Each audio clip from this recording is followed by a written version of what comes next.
नमस्कार दोस्तों, मैं दीपक शर्मा। दीपक साइंस क्लासेस में आपका स्वागत है।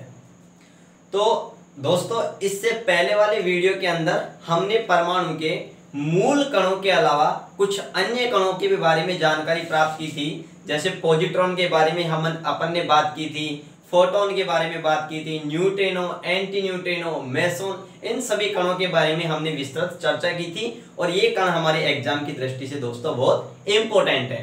तो दोस्तों, आज हम इस वीडियो के माध्यम से कैथोड किरणों के बारे में बात करेंगे। मैं जब इलेक्ट्रॉन के बारे में आपको बता रहा था, उस समय मैंने कहा था कि इलेक्ट्रॉन की खोज कौन सी किरणों से हुई थी? कैथोड किरणों से। मैंने उस टाइम में ये भी आपको बताया था कि मैं कैथोड किरणों के बारे में विस्तृत रूप से चर्चा करूंगा। दोस्तों, कैथोड इलेक्ट्रॉन थे, इलेक्ट्रॉन की खोज कैथोड किरणों से मानी जाती है। और दोस्तों, आज हम इस वीडियो में कैथोड किरणों के बारे में बात करेंगे। अगर आपने वो इलेक्ट्रॉन वाला वीडियो नहीं देखा है तो मैंने नीचे डिस्क्रिप्शन में दे रखा है उसका लिंक, वहां जाकर आप जरूर देखें। और दोस्तों, हाँ, अगर चैनल को सब्सक्राइब नहीं किया है तो सब्सक्राइब जरूर कर लें, बेल आइकन को जरूर दबाएं ताकि मैं जैसे यहाँ वीडियो अपलोड करूं आपके पास तुरंत नोटिफिकेशन पहुंच जाए। और दोस्तों, अगर वीडियो आपको पसंद आए तो लाइक करें, शेयर करें, ज्यादा से ज्यादा शेयर करें और अपने सभी दोस्तों के पास शेयर करें ताकि मेरा पढ़ाया हुआ कंटेंट सभी विद्यार्थियों तक पहुंच जाए। तो आज हम बात करते हैं कैथोड किरण के बारे में। तो देखो, कैथोड किरण होती क्या है मैंने बताया भी था उस टाइम में, लेकिन आज हम फिर से एक बार चर्चा करेंगे। तो मैं आपको बताऊं कि कैथोड किरण होती हैं, इनकी जो खोज है वो तो किसने की थी? विलियम कुक्स ने। किसने की थी? विलियम कुक्स ने। लेकिन उसका श्रेय किसको दिया जाता है? जे थॉमसन को। देखो, जिस प्रकार से फोटो इलेक्ट्रिक प्रभाव है, प्रकाश विद्युत प्रभाव है। अगर मैं बात करूं प्रकाश विद्युत प्रभाव की, तो दोस्तों प्रकाश विद्युत प्रभाव के बारे में हर्ट्ज नामक वैज्ञानिक ने सबसे पहले बताया था। और उसके साथी वैज्ञानिक थे हर्ट्ज, हाल्वास और लेनार्ड। उन्होंने बहुत सारे एक्सपेरिमेंट भी करे थे। लेकिन बाद में जब क्वांटम सिद्धांत आया था सन 1900, मैंने बताया था 12 दिसंबर सन 1899, लगभग 1900 के समथिंग, उसके बाद में आइंस्टीन ने क्वांटम सिद्धांत के आधार पर सन 1905 में प्रकाश विद्युत प्रभाव की व्याख्या की थी। और तो लेकिन वहां पर बात क्या है कि प्रकाश विद्युत प्रभाव की खोज तो हर्ट्ज ने की है, लेकिन उसका जो एक्सपेरिमेंट, प्रायोगिक जो सत्यापन किया, उसकी व्याख्या की है कि हाँ, फोटो इलेक्ट्रिक इफेक्ट कैसे हो रहा है, क्यों हो रहा है। ये बात किसने समझाई थी? आइंस्टीन ने। इसलिए श्रेय किसको दिया जाता है? आइंस्टीन को। ये क्वेश्चन बहुत बार एग्जाम में पूछा जाता है कि प्रकाश विद्युत प्रभाव की खोज किसने की। दोस्तों, खोज तो रियल में हर्ट्ज ने की थी, लेकिन उसका ऑप्शन में आपको हर्ट्ज मिलता नहीं है। ऑप्शन में क्या मिलता है? आइंस्टीन। क्योंकि श्रेय किसे दिया जाता है? आइंस्टीन को। तो वही बात है यहाँ पर कि कैथोड किरणों की खोज के बारे में अगर मैं बात करूं तो खोज तो किसने की थी? विलियम कुक्स ने। लेकिन इसका जो श्रेय दिया जाता है वो किसे दिया जाता है? जे थॉमसन को। दोस्तों, मैंने ये क्यों लिखा है जे थॉमसन को श्रेय दिया जाता है? क्योंकि आपको अच्छी तरीके से पता है कि इलेक्ट्रॉन की खोज किसने की है? जे थॉमसन ने। और इलेक्ट्रॉन की खोज किन किरणों से हुई है? कैथोड किरणों से। तो दोस्तों, कैथोड किरणों के बारे में विस्तृत जानकारी प्राप्त करके उसके जितने प्रॉपर्टी होती हैं, उन सभी गुणों के बारे में विस्तृत अध्ययन करके ही जे थॉमसन ने निष्कर्ष निकाला था कि जो कैथोड किरणें जिन ऋणावेशित कणों से मिलकर बनी होती है, उन ऋणावेशित कणों को जे थॉमसन ने क्या कहा था कि ये क्या है? इलेक्ट्रॉन है। और इलेक्ट्रॉन को इलेक्ट्रॉन नाम किसने दिया था? दोस्तों, स्टोनी ने। तो मैंने ये दो ऑप्शन क्यों लिखे हैं? क्योंकि एग्जाम में क्वेश्चन पूछा गया है, लोको पायलट में क्वेश्चन पूछा गया है कि कैथोड किरणों की खोज किसने की। वहां पर ऑप्शन आपके पास विलियम कुक्स नहीं था। ऑप्शन में क्या दे रखा था? J Thomson. तो अपन को राइट क्या करेंगे? J Thomson. और दोस्तों, ये बिल्कुल दे रखा है, श्रेय किसको दिया जाता है? जे थॉमसन को दिया जाता है। लेकिन रियलिटी में खोज किसने की है? विलियम कुक्स ने। तो अगर आपको ऑप्शन विलियम कुक्स मिलता है तो विलियम कुक्स राइट करेंगे, जे थॉमसन मिलता है तो जे थॉमसन को राइट करेंगे। दोनों में से एक मिलेगा ऑप्शन में। अगर आपको सर दोनों मिल जाए तो हम किसको राइट करेंगे? तो आप राइट किसको करोगे दोस्तों? विलियम कुक्स को करोगे, क्योंकि सर्वप्रथम खोज किसने की थी? विलियम कुक्स ने। ठीक है दोस्तों, तो ये तो बात हो गई खोज की।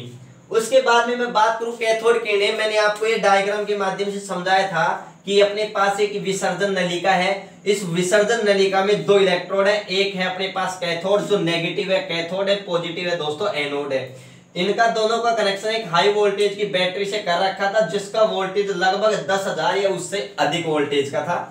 जैसे अपन यहाँ वोल्टेज ऑन करते हैं वैसे यहाँ पर कैथोड से कुछ नेगेटिव कण एनोड की तरफ जाते हैं, ये नेगेटिव कण, क्योंकि कैथोड से कुछ नेगेटिव कण उत्सर्जित होते हैं जो किसकी तरफ जाते हैं, एनोड की तरफ जाते हैं। और इन नेगेटिव कणों की ये धारा है, इस धारा को दोस्तों किसने, विलियम कुक्स ने क्या कहा था, कैथोड किरण। तो अपने पास में बात करूं कैथोड किरण की तो ये अपने पास दोस्तों क्या हो गई, कैथोड रे हो गई, कैथोड रे। अब दोस्तों अगर मैं बात करूं ये डायग्राम के माध्यम से मैंने आपको समझाया भी था और यहाँ पर अपन बहुत सारी जानकारी और प्राप्त करेंगे। तो मैं सबसे पहले बात करूं कैथोड किरण होती क्या है, तो आपको सिंपल सा पता है कि कैथोड किरणों से इलेक्ट्रॉन की खोज हुई है और इलेक्ट्रॉन कैसे कण है, ऋणावेशित कण है। तो ये बात क्लियर है कि कैथोड किरण है वह कैसे कणों से मिलकर बनी है दोस्तों, ऋणावेशित कणों से। तो सबसे पहला अपना क्वेश्चन है कि कैथोड किरणें क्या होती हैं, तो ये अपने पास आ जाएगा कैथोड किरणें कौन से कणों से मिलकर बनी होती हैं, ऋणावेशित कणों से मिलकर बनी होती है। इन ऋणावेशित कणों को दोस्तों अपन ने क्या नाम दिया है, इलेक्ट्रॉन नाम दिया है। क्या नाम दिया है, इलेक्ट्रॉन। दोस्तों अगर मैं बात करूं उसके बाद में तो कैथोड किरण कौन से कणों से मिलकर बनी होती है, ऋणावेशित कणों से, और उन ऋणावेशित कणों को बाद में क्या कहा गया, इलेक्ट्रॉन कहा गया। उसके बाद में दूसरा पॉइंट आता है कि ये सरल रेखा में गति करती हैं, बिल्कुल सीधी रेखा में गमन करती हैं, कौन, कैथोड किरण। लेकिन कब गमन करती हैं, जब इन पर कोई विद्युत क्षेत्र या चुंबकीय क्षेत्र नहीं लगाया जाए। आपको कैसा पता, तो देखो अगर मैं बात करूं ये कैथोड किरण बिल्कुल कैथोड से उत्पन्न होती है, ये कैथोड से उत्पन्न होती है और सीधी कहां जाती है, एनोड की तरफ जाती है, क्योंकि ये कैसा कणों से मिलकर बनी होती है, ऋणावेशित। तो ऋणावेशित को कौन आकर्षित करेगा, धनावेशित। ठीक है दोस्तों, और ये बिल्कुल सीधी सरल रेखा में क्या करती है, गमन करती है। कब गमन करती है, जब इस नलिका के ऊपर या नीचे कोई विद्युत क्षेत्र या चुंबकीय क्षेत्र नहीं लगाया जाए या कोई आवेशित प्लेट नहीं रखी जाए। जैसे फॉर एग्जांपल के लिए अगर मैं यहाँ पर एक प्लेट रख दूं, उस प्लेट को आवेश कैसा है, पॉजिटिव। तो एक बात बताओ, ये कैथोड किरण है जो नेगेटिव कणों से मिलकर बनी होती हैं जिनको अपन इलेक्ट्रॉन कहते हैं। तो जैसे ये कैथोड किरण जाएंगी तो ऐसे जाकर के इसकी तरफ क्या हो जाएंगी, अट्रैक्ट हो जाएंगी, आकर्षित हो जाएंगी। क्यों, क्योंकि ये नेगेटिव ऋणावेशित कणों से मिलकर बनी होती हैं। तो यहाँ पर मैंने अगर कोई पॉजिटिव प्लेट रख दी तो ये किसकी तरफ आकर्षित हो जाएंगी, पॉजिटिव प्लेट की। तभी तो मैंने कहा कि बिना कोई विद्युत क्षेत्र या चुंबकीय क्षेत्र लगाए बिना ये सीधी सरल रेखा में क्या करती हैं, गमन करती हैं दोस्तों। ठीक है, तो यहाँ से दूसरा पॉइंट अपने पास आता है कि कौन सी रेखा में गमन करती हैं, सरल रेखा में क्या करती हैं, गमन करती हैं। उसके बाद में बात करूं नेक्स्ट कि एक यांत्रिक प्रभाव उत्पन्न करती हैं। कौन सा प्रभाव उत्पन्न करती हैं, यांत्रिक प्रभाव। अगर दोस्तों मैं बात करूं कि मैं सिद्ध भी कर सकता हूं कि कैथोड किरण होती हैं जो ऋणावेशित कणों से मिलकर बनी होती हैं। ये उस टाइम कैसे सिद्ध किया गया, इन कैथोड किरण के मार्ग में, इन कैथोड किरण के मार्ग में दोस्तों क्या रख दी, एक फिरकली रख दी। क्या रख दी, फिरकली। जैसे बचपन में अपन खेलते थे ना, एक फिरकली आती है, वैसे इन्होंने क्या रख दी, फिरकली रख दी ऐसे। तो जैसे ही कैथोड से किरण निकल रही हैं, अरे अपन ने बचपन में देखा होगा कि जो पीपल का पेड़ आता है उसकी वो फिरकली सी बना करके सूल में से डाल करके कांटा लगा करके जैसे अपन भागते थे फिर वो घूमती थी। तो वैसे ही यहाँ पर ये मान के चलो इसके मार्ग में क्या रख दी, एक फिरकली रख दी। तो जैसे ही ये कैथोड किरण ऐसे जाती हैं, कैथोड किरण जाती है तो ये जैसे ही कण टकराते हैं तो ये क्या होती है, रोटेट होती है, यांत्रिक प्रभाव उत्पन्न होता है, मतलब ये घूमती है। ठीक है दोस्तों, तो यहाँ पर ये बात आती है कि ये यांत्रिक प्रभाव उत्पन्न करती हैं। अब एक बात हो, जैसे ये कण से टकराते हैं तो क्या होता है, ये घूमती हैं। इससे ये भी सिद्ध होता है कि कैथोड किरणें हैं वो कणों से मिलकर बनी होती हैं, कणों से मिलकर बनी होती हैं। ठीक है, दूसरी बात कि कैसा, इस प्रभाव को अपन क्या कहते हैं, यांत्रिक प्रभाव। तो याद रखना दोस्तों, कैसा प्रभाव उत्पन्न करती है कैथोड किरणें, यांत्रिक प्रभाव। उसके बाद इसमें उष्मीय गुण भी होते हैं। कौन से गुण, उष्मीय गुण।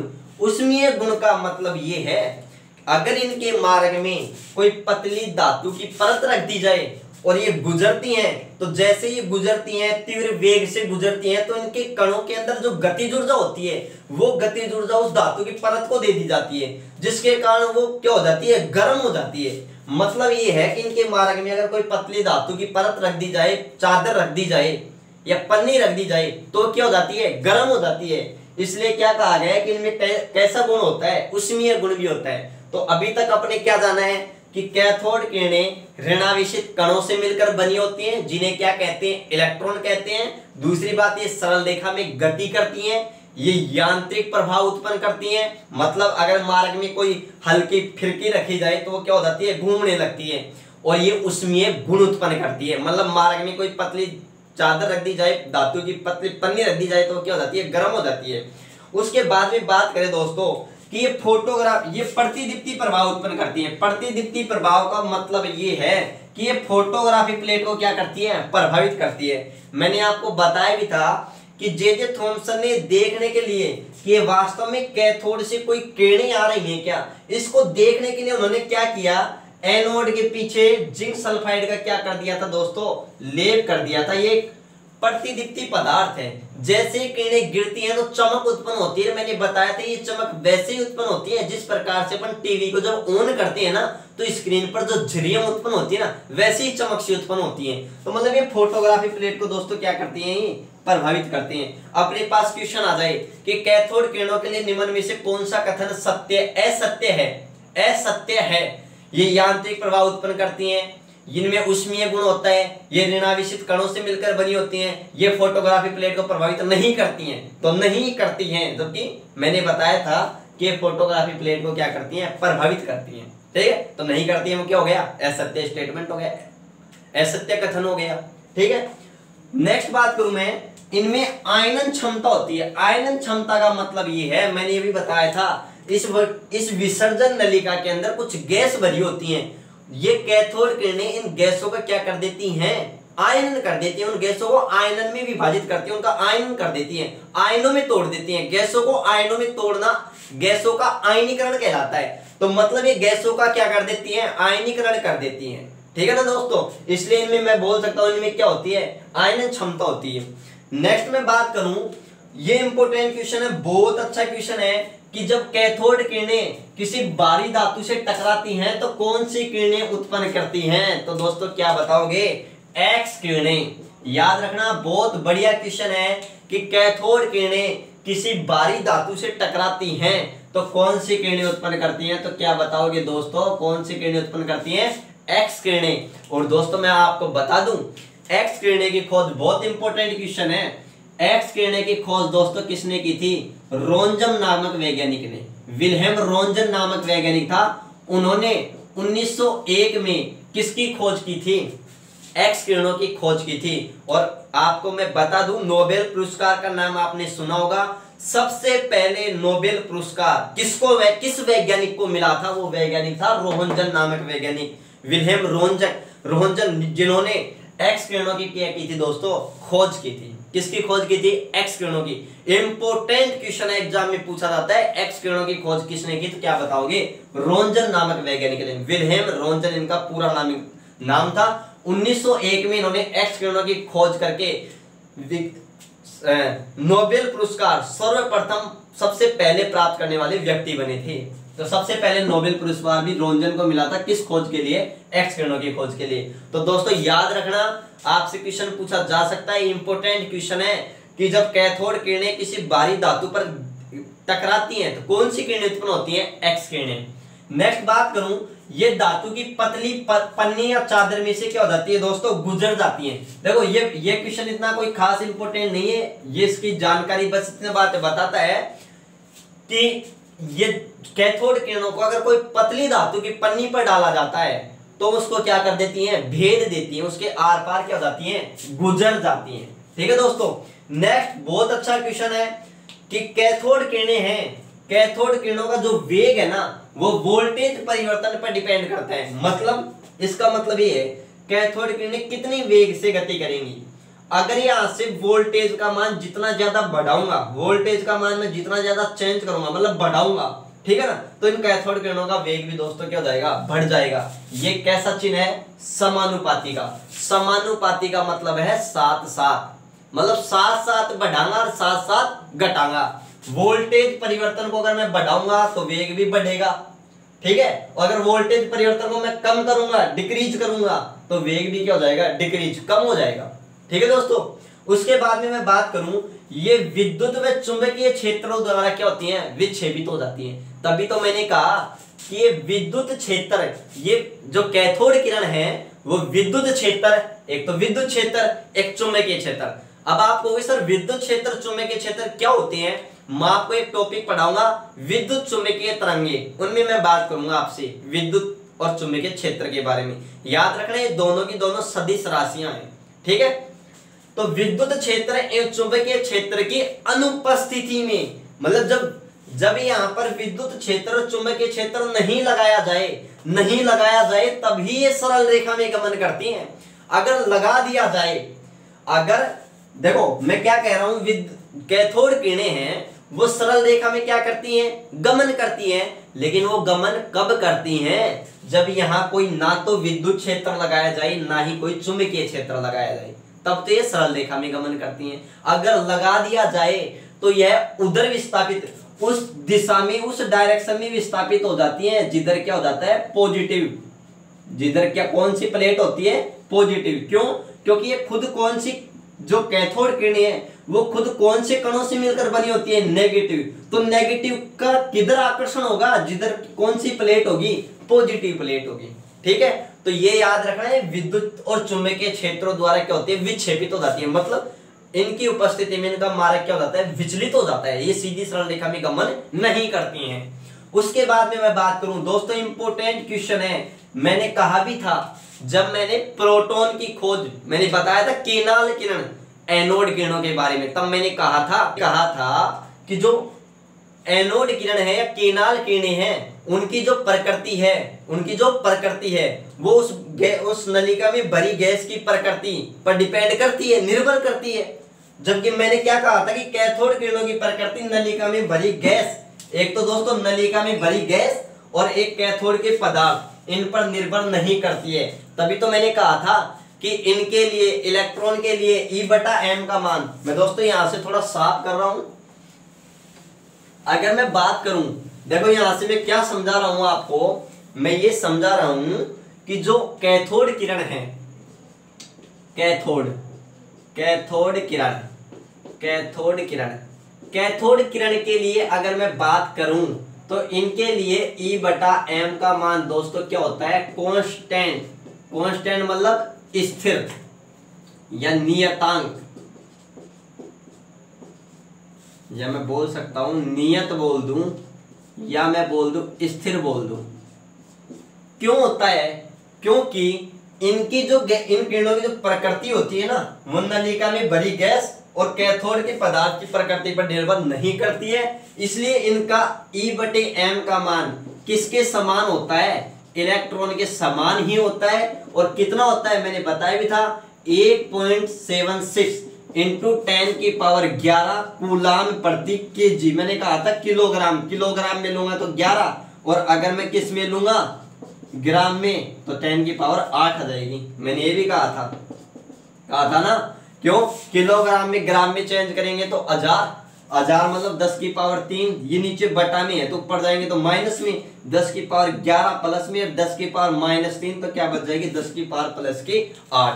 तो आप तो ये याद रखना, क्या याद रखोगे कि कैथोड किरणों के लिए E/m का मान क्या रहता है दोस्तों, नियत रहता है। क्या रहता है, नियत रहता है। किसके समान रहता है, इलेक्ट्रॉन के समान ही रहता है। जितना इलेक्ट्रॉन का होता है उतना ही किसका होता है, कैथोड किरणों का होता है, ठीक है। अगर मैं ये बात अपनी आज किसकी की थी दोस्तों, कैथोड किरण की, एक बार मैं वापस से रिपीट कर रहा हूं। कैथोड किरणों की खोज विलियम हुक्स ने की, श्रेय किसको दिया जाता है, जे थॉमसन को। ये सीधी सरल रेखा में क्या करती हैं, गमन करती हैं। ये इनमें यांत्रिक प्रभाव उत्पन्न होता है, ये इनमें ऊष्मीय प्रभाव भी उत्पन्न होता है, ये सीधी सरल रेखा में गमन करती हैं, ये फोटोग्राफी प्लेट को क्या करती हैं, प्रभावित करती हैं। और जब ये किसी भारी या उच्च गलनांक वाली धातु से टकराती हैं तो कौन सी किरणें उत्पन्न करती हैं, एक्स किरणें उत्पन्न करती हैं। और ये पतली धातु की पतली चादर को क्या करती हैं, भेद देती हैं, उनमें से आर पार गुजर जाती हैं। और ये विद्युत क्षेत्र और चुंबकीय क्षेत्र द्वारा दोस्तों ये क्या हो जाती हैं, विक्षेपित हो जाती हैं, मतलब इनका मार्ग क्या हो जाता है, विचलित हो जाता है। और इनकी जो प्रकृति है, इनकी प्रकृति है वो नलिका में भरी गैस और कैथोड पर जो पदार्थ लगा होता है उस पर डिपेंड नहीं करती है। और इनका जो वेग होता है वो वोल्टेज परिवर्तन पर क्या करता है, डिपेंड करता है। और इनके लिए जो E/M का मान होता है, जिसे मैंने कहा था विशिष्ट आवेश, वो क्या होता है दोस्तों, निश्चित होता है, उसमें कोई चेंजेस नहीं होता है। और वो किसके बराबर होता है, इलेक्ट्रॉन के समान ही होता है। अगर दोस्तों ये वीडियो पसंद आए तो लाइक करें, ज्यादा से ज्यादा अपने दोस्तों के पास में क्या करें, शेयर करें बात। और अगर कोई आपके पास, अगर आपको कोई डाउट हो तो नीचे कमेंट बॉक्स में उस क्वेश्चन के रूप में डाल दें, आपको संतुष्ट रूप से जवाब मिल जाएगा। ठीक है।